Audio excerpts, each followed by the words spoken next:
gave it 2 stars. Now, I don't know if I would read another Emily Henry book. I was reading this book. It didn't really, it wasn't really my favorite.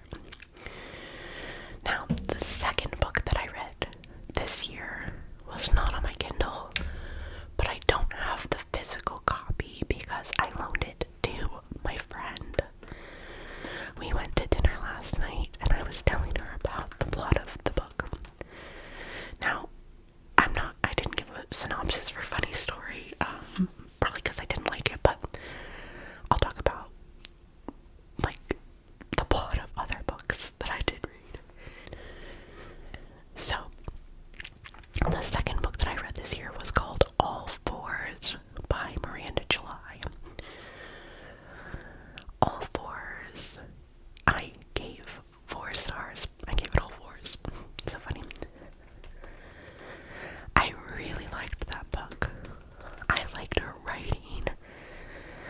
I liked the characters' inner, dialogue. I liked her inner thoughts. I felt like the struggles of this main character were very relatable.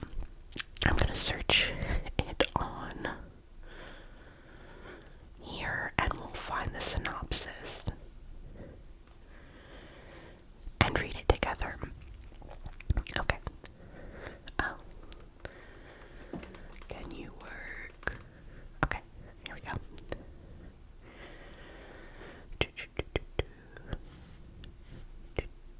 Okay.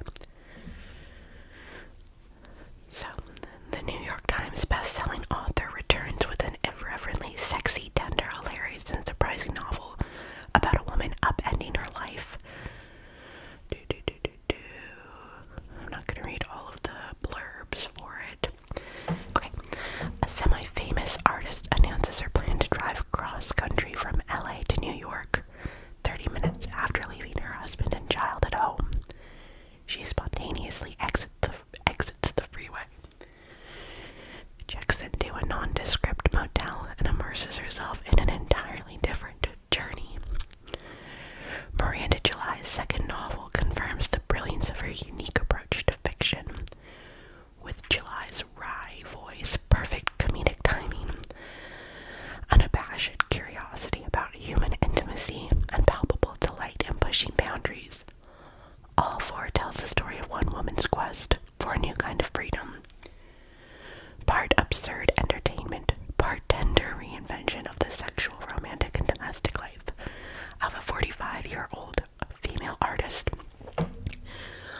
All Fours transcends expectation while excavating our beliefs about life lived as a woman. Once again, July hijacks the familiar and turns it into something new and thrillingly, profoundly alive. So, a lot of the issues that I thought that people had with this book were that it was just very, self-absorbed, and, she was so, selfish and just, insane for doing the things that she does in the novel, but I really related to her being so selfish and so self-absorbed, and I think that's kind of the point of the book, is that she went a little cuckoo and wanted to, change her life that she was bored by. It's it's very absurd, it's funny, it's endearingly weird, so I really enjoyed All Fours by Miranda July. And the third book that I read was oh, I didn't really need to click on it. I don't know why I did that. It was I Who Have Never Known Men. I Who Have Never Known Men by Jacqueline Harpman. Yeah, it looks like Harpman. I rated this book 3 out of 5 stars. Honestly, I would probably give it a 3.5 or a 3.75. I did enjoy it. As I was reading it, I was like, okay, this is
it's very, I don't know, minimalist, but it's very powerful. And I know a lot of people have like lauded this book as like changing their lives and said that, you know, it's been on a lot of like TikToks that I've seen, like best books that I read in 2024. So I would recommend it. I enjoyed it. I didn't love it as much as I thought I would. So then after I read I Who Have Never Known Men, I read Monstrilio.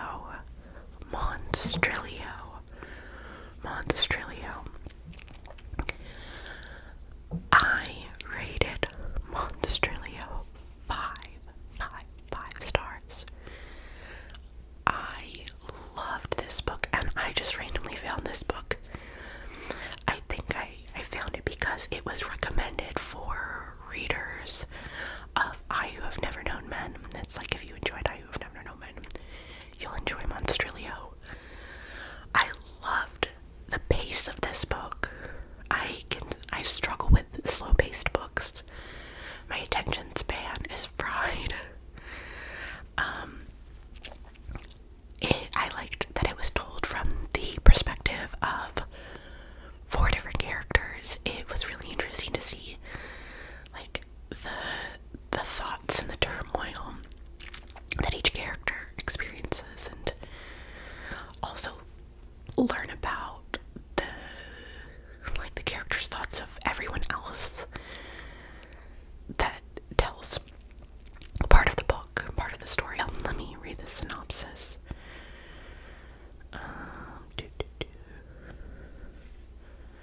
Alright. Let's go there. So, okay. Grieving mother Magos cuts out a piece of her deceased 11-year-old son, Santiago's lung.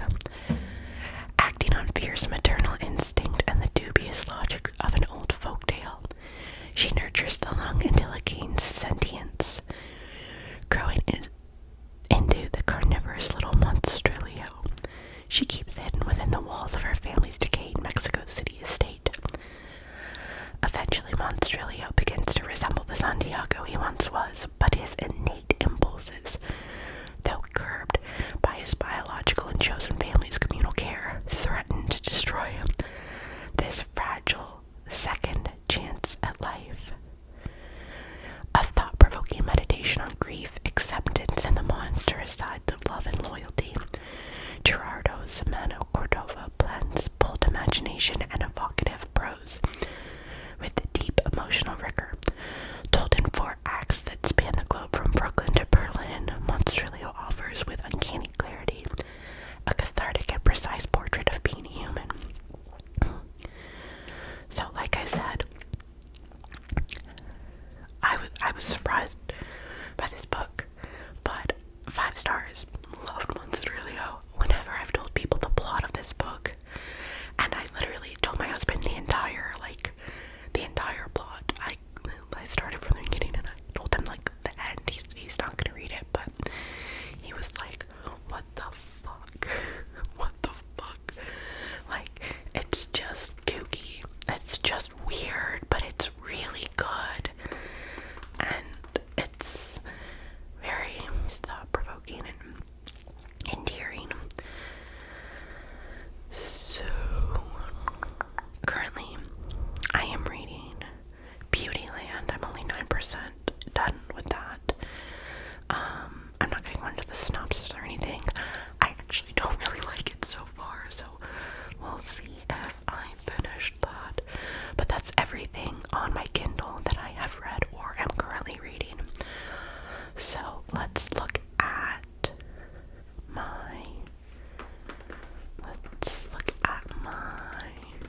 this neighborhood, there are the rules.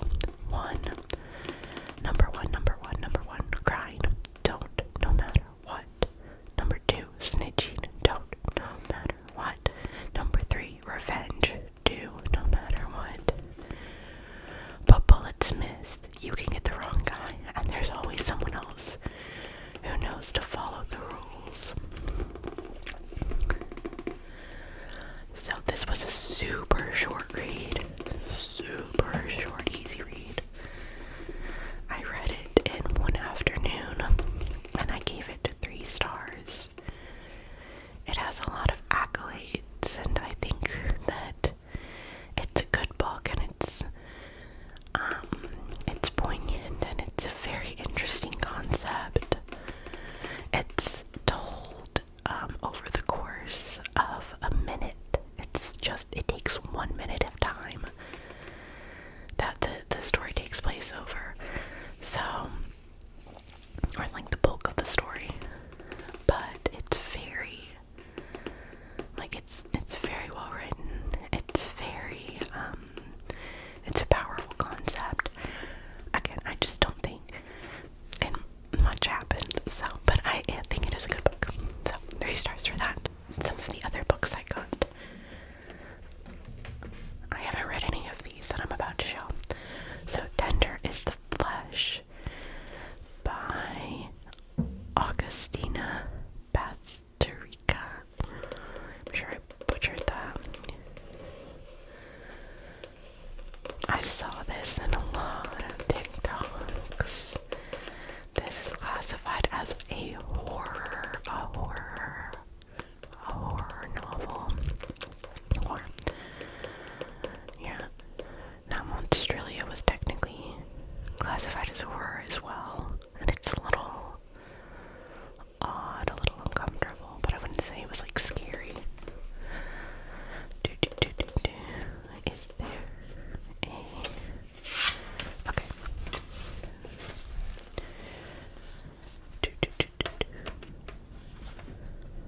Working at the local processing plant, Marcos is in the business of slaughtering humans, though no one calls them that anymore. His wife has left him, his father is sinking into dementia, and Marcos tries not to think too hard about how he makes a living. After all, it happened so quickly. First, it was reported that an infectious virus has made all animal meat poisonous to humans. The government's initiated the transition. Now, eating human meat, special meat, is legal. Marcos tries to stick to numbers, consignments, processing. Then one day he's given a gift, a live specimen of the finest quality. Though he's aware that any form of personal contact is forbidden on pain of death, little by little he starts to treat her like a human being, and soon he becomes tortured by what has been lost and what might still be saved. So I feel like the premise is interesting.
from his wife and daughter forever. He runs away while he can formulate a plan. Meanwhile, Huck has faked his own death to escape his violent father. As all readers of American literature know, thus begins the dangerous and transcendent journey by raft down the Mississippi River toward the elusive and unreliable promise of the free states and beyond. Brimming with the electrifying humor and lacerating observations that have made Everett a literary icon, this brilliant and tender novel radically illuminates Jim's agency, intelligence, and compassion as never before. James is destined to be a major publishing event and a cornerstone of 21st century American literature. So, this sounds right up my alley. I grew up reading lots of classics. That was primarily what was read to me and what I read. So, I think that this is going to be my next read. Now, I did say I'm currently reading Beautyland. I am going to start reading this. So, what I found is I like to have a Kindle book, a physical book, and I'm also listening to an audiobook for when I can't actually read, so when I'm at work. And the audiobook that I'm listening to is The Frozen River. I don't remember the author. I'm listening to it on Audible. I'm I don't know, maybe 20% of the way done, and it's okay. I don't think it's my typical read, but it's nice to have something different to listen to. So, I think I'm going to start this book next. I will finish that before the end of January. My mind is such a mess, but I mentioned that I only read 2 or 3 books last year. This year I have set a reading goal on Goodreads. My goal was 8 books for the year. My goal was 8 books for the year because I set that goal. And I was like, okay, that's doable. I read 2 books last year, 8 books. What is it, 8? But I have been on the biggest reading kick. I have not been doing much else. And I've already read 5 books. So 1, 2, 3, 4, 5. So I might finish the 6th before the month is over. So 8 is not really a good goal for the year, but like I said, I have gone years without reading a single book, so I wanted to give myself a very achievable goal. But 8, I think we'll hit 8. Alright, so next, let's talk about this book. It is The Nightingale by Kristen Hanna, soon to be a major motion picture. Now, this is classified as historical fiction. I am not sure. I'm not sure if I'm a historical fiction girly. I mean, it's just, I'm not super big into history. So, we'll see. I've heard a lot of good things about Kristen Hanna. So we'll see if everyone who recommended this, if I can trust their opinion or if I have to, realize that it's not for me. So, let's read the back. With the courage, grace, and powerful insight, best-selling author Kristen Hanna captures the epic panorama of World War II and illuminates an intimate part of history seldom seen, the Women's War. The Nightingale tells the stories of 2 sisters separated by years and experience, by ideals and passion and circumstance, each embarking on her own dangerous path towards survival, love, and freedom in German-occupied war-torn France. A heartbreakingly beautiful novel that celebrates the resilience of the human spirit and the durability of women. It is a novel for everyone, a novel for a lifetime. So, I am excited to read this. It's a pretty big book, but I mean, the print is kind of large, so that might have been one for an audiobook. I don't know. Next, we'll look at Yellowface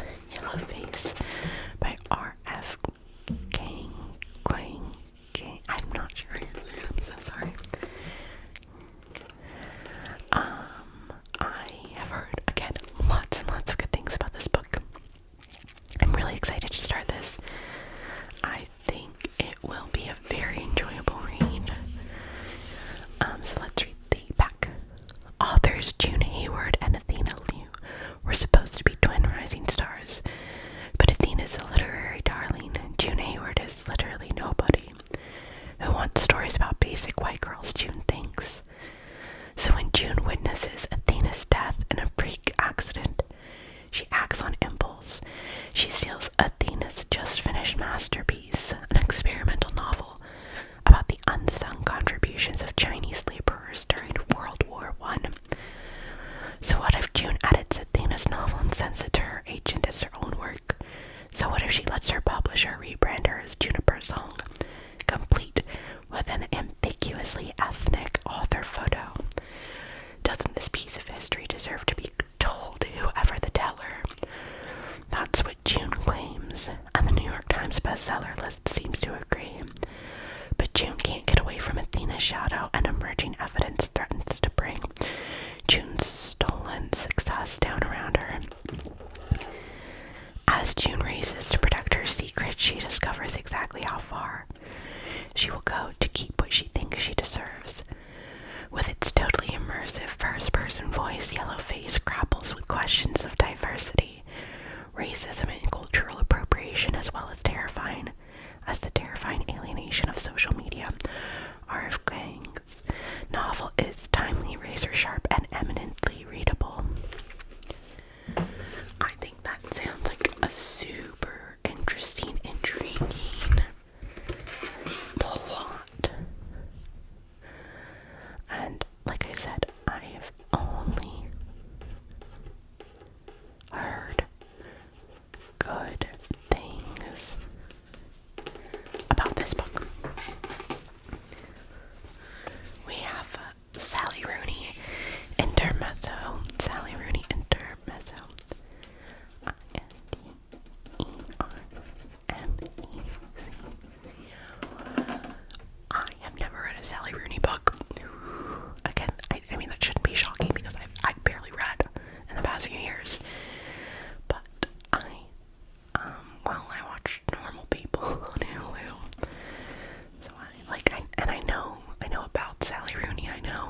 idea of solving the puzzle of his ruined relationship, because if he can find the answer to that, then maybe Jen can find her way back to him.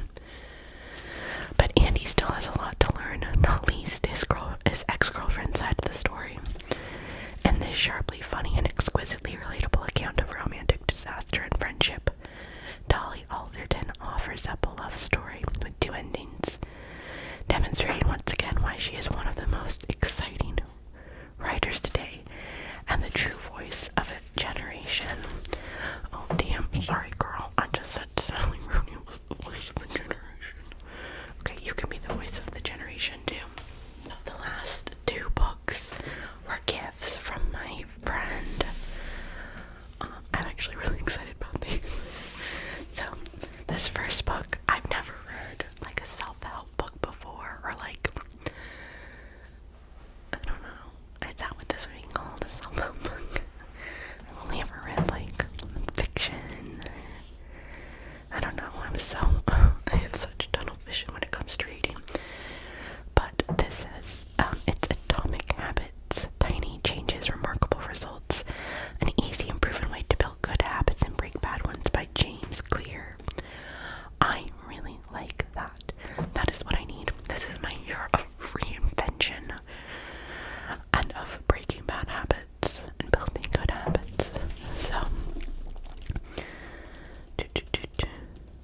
evidence-based self-improvement strategies. Atomic Habits will teach you how to design habits that work for you rather than against you. Yes, James, tell us. I'm not gonna read the synopsis, it's really long, and I feel like we can glean enough information about what's inside it by just the title and the blurbs. So, but I am actually really excited to read that. I think my friend had said that she read it and she really enjoyed it. So, the last book is a cookbook. It's called Skinny Taste, Simple, Easy, Healthy Recipes with 7 ingredients or fewer. This is exactly what my husband and I need because we both work full-time and have fairly stressful jobs, and the last thing we want to do is cook a very involved meal at the end of the day. So, my friend has like completely transformed her life. She lost a lot of weight a few years ago, and she said this book really helped her. And my husband and I were looking through the recipes, and they look really good. Ham and Swiss almond wrap, like coconut curry soup. Yum. Okay, so I'm really excited about this. I think it's a great book. But someone is starting a really loud car next to me, so I think it's time to go. Thank you so much for choosing to watch this video, which I already said. Well, that's not my outro. I appreciate you all so much.